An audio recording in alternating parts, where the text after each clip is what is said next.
जमाना हमारी उड़ान से, वाकिफ कहाँ जमाना हमारी उड़ान से। वो और थे जो हार गए आसमान से, वो और थे जो हार गए आसमान से। काशी कला कस्तूरी के सभी दर्शकों का, सभी नाज़रीन का मैं शबनम आदाब पेश करती हूँ और नमस्कार करती हूँ। आज शख्सियत कार्यक्रम में आज हमारे साथ मौजूद हैं शहर के एक ऐसी शख्सियत, बनारस के, काशी के एक ऐसी शख्सियत जिन्होंने बहुत कुछ किया है, जो काशी की सांगीतिक और सांस्कृतिक विरासत को भी संभाले हुए हैं। जी हाँ, आज हमारे साथ मौजूद हैं बनारस बीट्स के CMD Ashok Gupta sir. Sir, आपका काशी कला कस्तूरी के सभी दर्शकों और नाज़रीन की तरफ से और काशी कला कस्तूरी की पूरी टीम की तरफ से आपका स्वागत और अभिनंदन। धन्यवाद। मैं आज सर से कुछ खास बात करना चाहती हूँ। सर, सिर्फ यही नहीं है कि एक बहुत बड़े आप उद्योगपति हैं, लेकिन बावजूद इसके एक चैरिटी का काम ज़बरदस्त इनके तरफ से होता है और इनका ये पूरा चैरिटी की पूरी टीम है। और जिस तरह से बच्चों के लिए, खासकर पढ़ने वाले बच्चों के लिए, और इसीलिए ये बातें मैं सबसे पहले करना चाहती हूँ कि ताकि हमारे नाज़रीन ये देख सके, ये सुन सके कि किस तरह से आप बच्चों के एजुकेशन के लिए, कि जो ब्राइट बच्चे हैं, जो कुछ आगे करना चाहते हैं, बावजूद उसके पैसे की कहीं ना कहीं कमी होने की वजह से वो नहीं कर पा रहे हैं, वो आगे नहीं बढ़ पा रहे हैं, अच्छी एजुकेशन नहीं ले पा रहे हैं, अच्छे इंस्टीट्यूशन में उनका एडमिशन नहीं हो पा रहा है पैसों की वजह से। तो ऐसे बच्चों के लिए आप लोन देते हैं, और वो भी लोन बिना किसी इंटरेस्ट के। तो हम सर से बात करते हैं कि सर, किस तरह से ये आपका ये ऑर्गेनाइजेशन काम करता है कि बिना लोन के कैसे आप देते हैं, बिना इंटरेस्ट के किस तरह से आप बच्चों के एजुकेशन के लिए देते हैं। और ये तो समाज के लिए बहुत बड़ी बात है कि अगर पढ़ाई के लिए, एजुकेशन के लिए अगर इस तरह किया जाता है, तो सर इसके बारे में मैं जानना चाहती हूँ। हम लोगों ने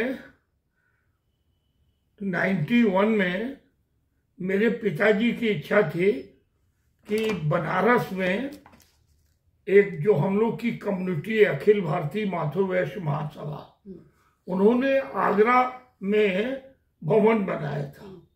उनकी इच्छा थी कि बनारस में भी भवन बने, और उनको कैंसर हो गया था। डॉक्टरों ने जवाब दे दिया था, उन्होंने कहा बनारस में तुम भवन बनवाओ।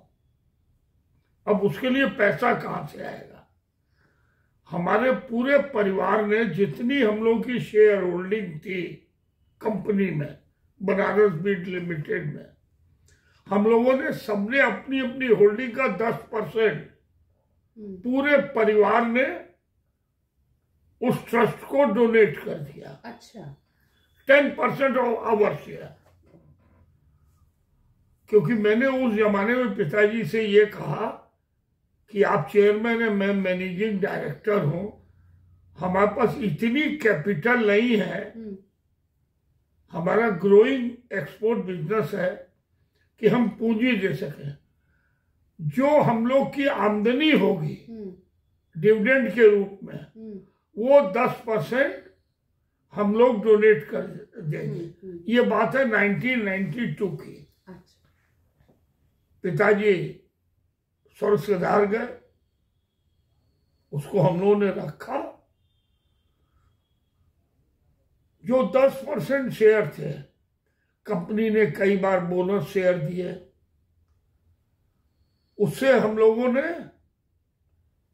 एक राम गुलाम, हमारे जो दादाजी का नाम है और पिताजी के नाम से एक ट्रस्ट बनाई। उस ट्रस्ट में ये पैसा इकट्ठा होता गया। रथ यात्रा में हम लोगों ने एक जमीन खरीदी, पूरी बिल्डिंग बनवाई।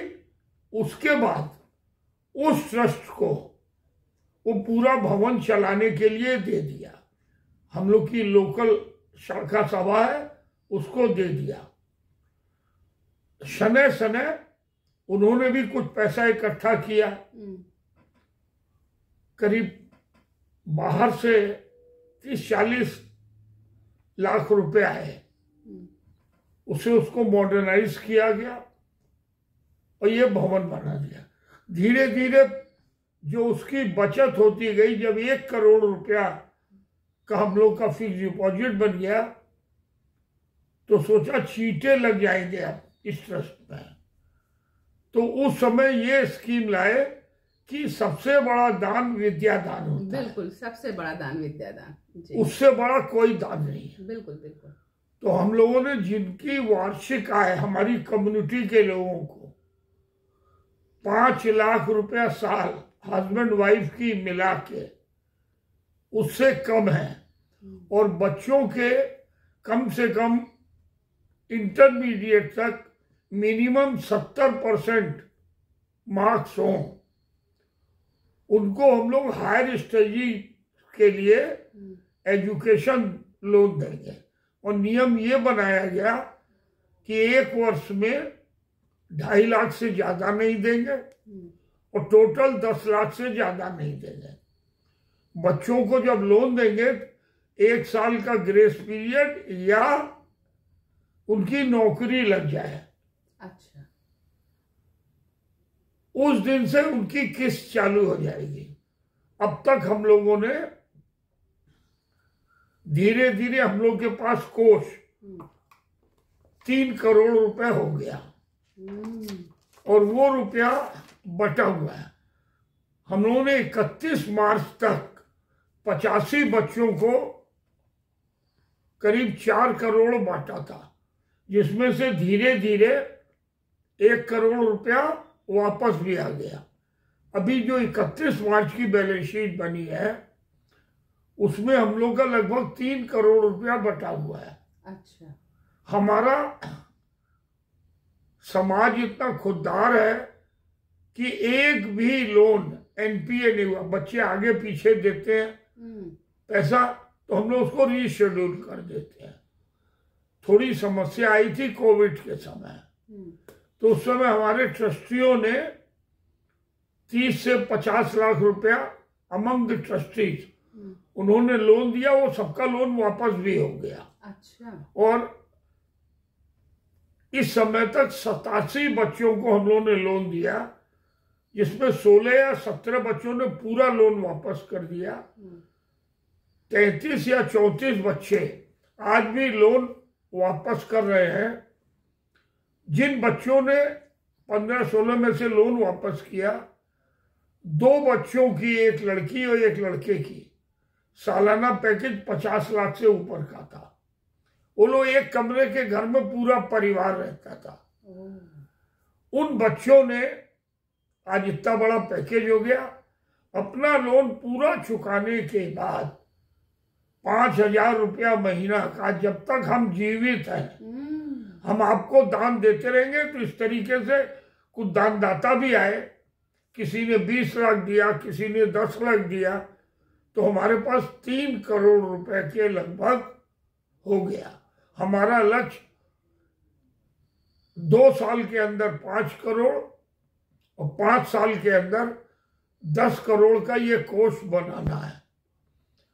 और एकदम टाइम के हिसाब से जैसा प्लान किया था, लोग अपने आप अब तो दान आ रहा है, अब मांगना नहीं पड़ता। अच्छा, और रिवॉल्विंग लोन है। एक परिवार में सिर्फ एक बच्चे को देते हैं।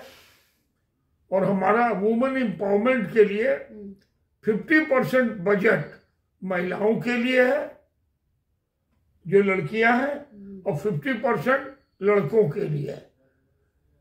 क्योंकि ज्यादातर परिवार, चाहे वो हिंदू हो, मुस्लिम हो, ईसाई हो, वो लड़कियों की पढ़ाई पे खर्च करना नहीं चाहते। चाहे वो हिंदू हो, सबकी वही जी बिल्कुल, मेंटेलिटी एक सी है। बिल्कुल सही। वो लड़कियों को 16, 18, 20 साल की हुई और शादी करो, झंझट से मुक्ति पाओ।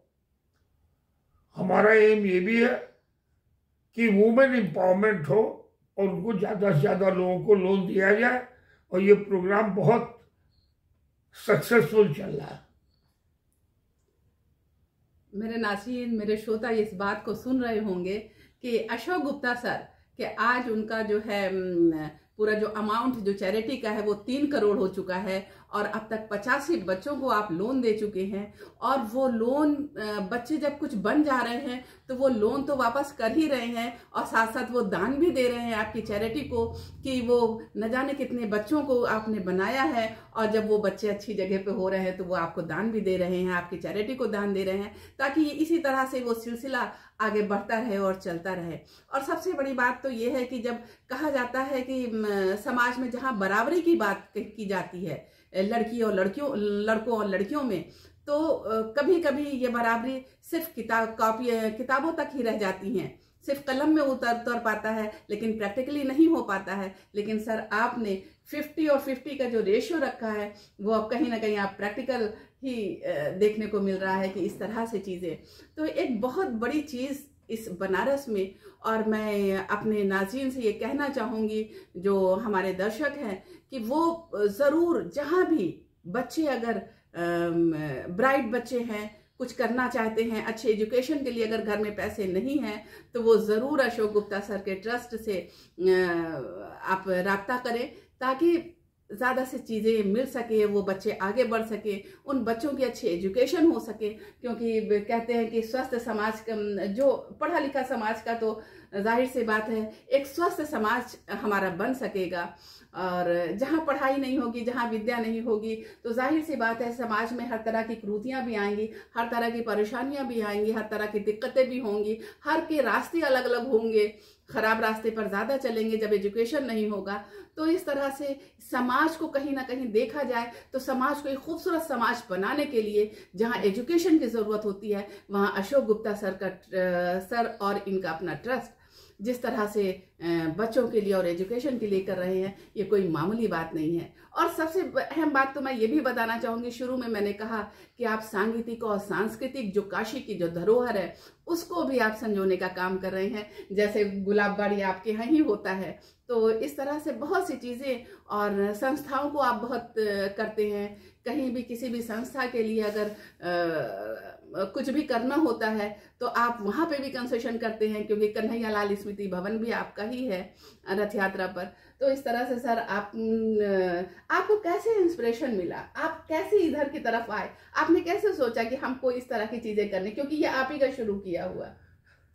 एक्चुअली मैं शुरू से पहले ऐसा नहीं था।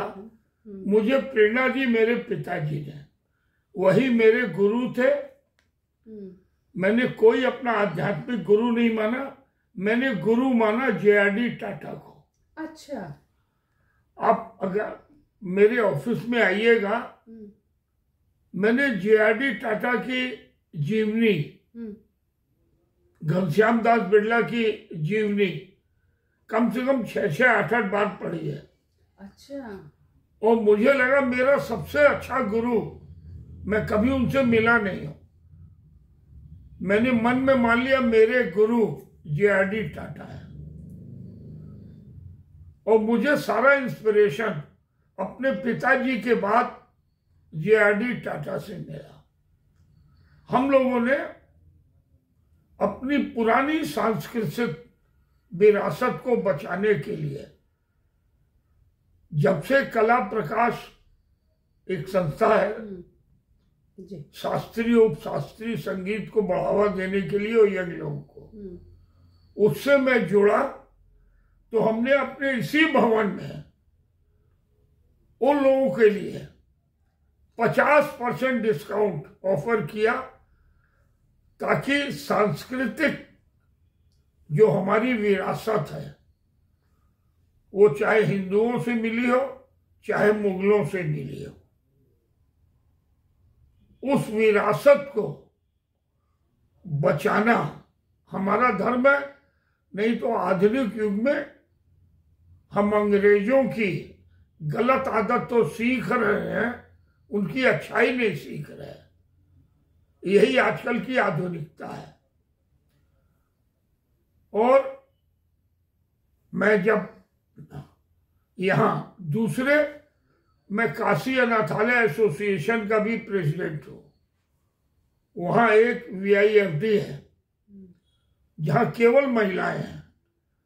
वहाँ जो हिंदुस्तान की एजुकेशन सिस्टम है वो लॉर्ड मैकाले ने बनाई थी, जो उस समय ब्रिटेन के एजुकेशन मिनिस्टर थे। उन्होंने पार्लियामेंट में एक स्पीच दी, इंडिया सोने की चिड़िया है, इनको अपनी विरासत पे बहुत गर्व है, इनका गुरुकुल इतना मजबूत है कि जब तक इनका एजुकेशन सिस्टम को हम लोग नहीं बदलेंगे तब तक इंडियन पे हम लोग राज्य नहीं कर पाएंगे। 25,000 अंग्रेजों ने पूरे हिंदुस्तान पे का एजुकेशन सिस्टम बदल दिया और वहीं से हिंदुस्तान में युवाओं की पीढ़ी बर्बाद होने लगी। उन्होंने बाबुओं को जन्म दिया। मैकाले सिस्टम जो है, मैकाले, मैं मैकाले को समझता हूं हिंदुस्तान का सबसे बड़ा दुश्मन। ये जब मैं यूनिवर्सिटी में था तब मैंने BHU लाइब्रेरी में मैकाले के बारे में पढ़ा था और मुझे तभी से अंदर से एक जुनून आ गया कि इसका हमें विरोध करना है। हिंदुस्तान में जो एजुकेशन है वो गूगल की तरह है, इंफॉर्मेशन है, हमारे पास सूचना बहुत है, चाहे वो गीता से मिली हो, कुरान से मिली हो या रामायण से मिली हो, सारे धर्म में एक ही बात है। अगर आप अंदर जाइए तो बिल्कुल, ये तो कुछ कठबिल्लाओं और हिंदू ढोंगी बाबाओं ने ये लड़ाने एक दूसरे के विरुद्ध बना दिया है। बिल्कुल बिल्कुल सही कहा। भगवान और सारे धर्म एक ही बात करते हैं, चाहे वो क्रिश्चियनिटी हो, जैन हो, यहूदी हो, सबका धर्म एक ही है। और मेरी पढ़ाई भी थियोसॉफिकल सोसाइटी में हुई, वहां भी सर्वधर्म को संभाव से देखते थे। तो ये बीज बचपन से आ गया। मैं किसी मंदिर मस्जिद को चंदा मैंने आज तक 1 रुपया नहीं दिया। VFD में हम लोगों ने काशी अनाथालय में महिलाओं के लिए वोकेशनल कोर्स खोले हैं।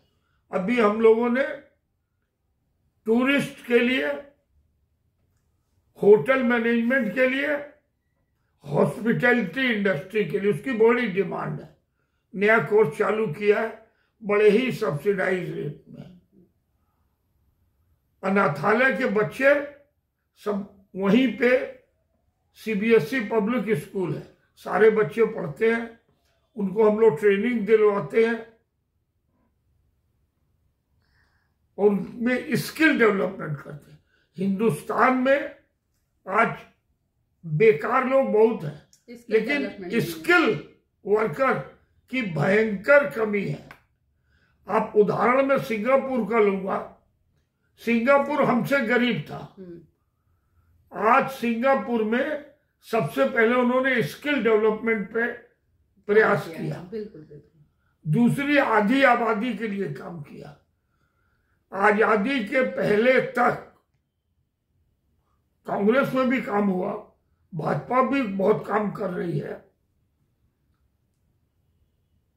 ज्ञान मिलना चाहिए, MA, BA, PhD ये ज्ञान नहीं देता, ये इंफॉर्मेशन देता है।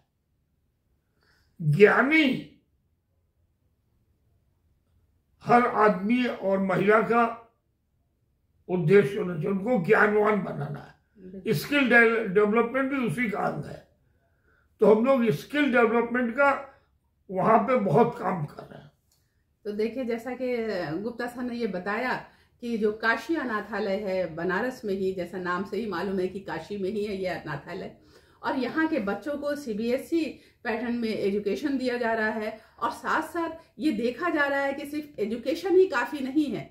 आज का जो भागता दौड़ता जो समाज है, जो वक्त है, जो पूरा माहौल जो क्रिएट हो रहा है, तो उसमें आपको अपने को स्थापित करने के लिए आप में स्किल होना ज़रूरी है। और इसी वजह से वहाँ के बच्चों में तरह तरह के स्किल्स के डेवलपमेंट के कोर्स कराए जा रहे हैं। तो ये कितनी बड़ी बात है कि जो अनाथालय, जो अनाथ बच्चे हैं, उनको भी एजुकेशन, अच्छी एजुकेशन दे रहे हैं। और अच्छी एजुकेशन देने के साथ साथ उनके स्किल डेवलपमेंट पे भी अपना बहुमूल्य योगदान दे रहे हैं। बहुत ही मुझे तो जब भी मैंने सर से बात किया तो मुझे लगा कि वाकई में समाज में कुछ लोग ऐसे होते हैं, तभी तो समाज का डेवलपमेंट हो पाता है, तभी तो समाज भी एक राह पा पाता है।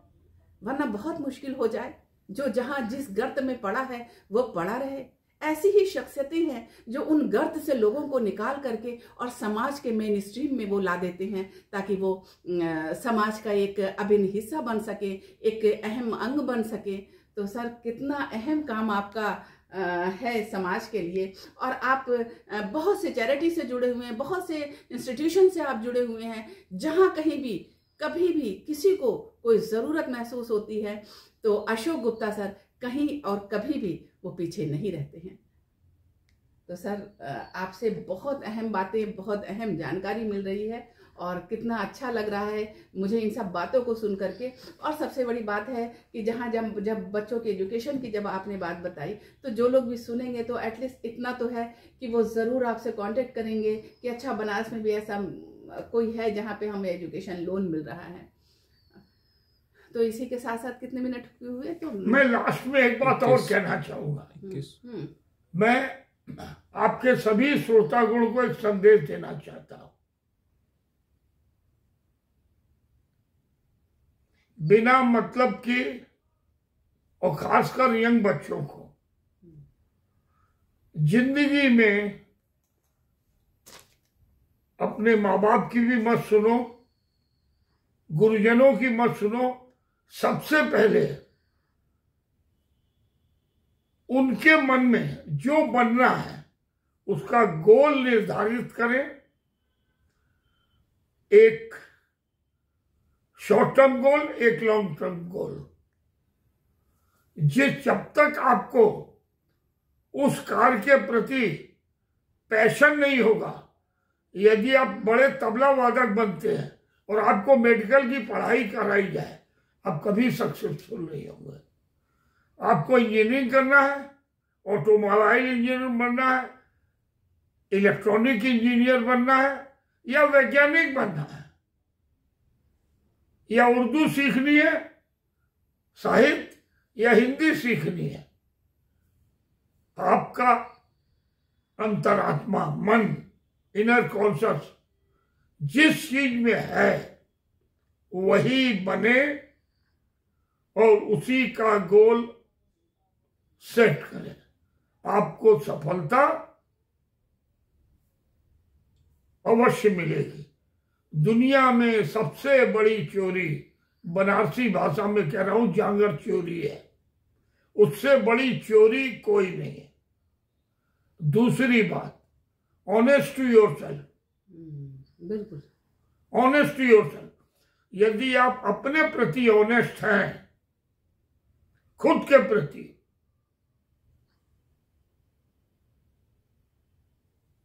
तो दूसरे के प्रति भी ऑटोमेटिक ऑनेस्ट हो जाए।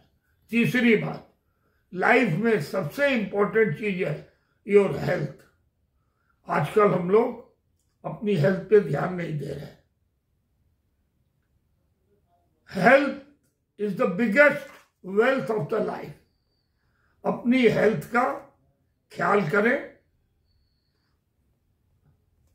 आजकल बच्चे सब कुछ गूगल पे देखते हैं और भूल जाते हैं। गूगल बहुत अच्छी चीज है, उसने बहुत इंफॉर्मेशन इकट्ठी है, लेकिन गूगल ज्ञान नहीं देता। बिल्कुल सही कहा। आप उससे ज्ञान लीजिए,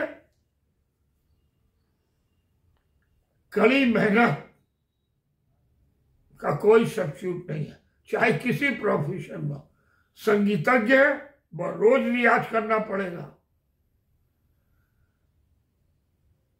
अपना गोल सेट करें। एक एग्जाम्पल देता हूं, मेरी बेटी की बेटी को पूरा परिवार दोनों साइड का डॉक्टर बनाना चाहते। जब उसने इंटरमीडिएट कर लिया, वो देहरादून की पढ़ी हुई थी, वेलम्स की, तो एक दिन मेरे पास आई, बोली नानू मुझे सब कोई डॉक्टर बनाना चाहते हैं, डॉक्टर की कोई लाइफ है, मुझे तो नासा में जाना है, मेरा लक्ष्य वो है कि मैं मून पे जाऊं और दूसरे ग्रहों पे जाऊं, and I want to become scientist.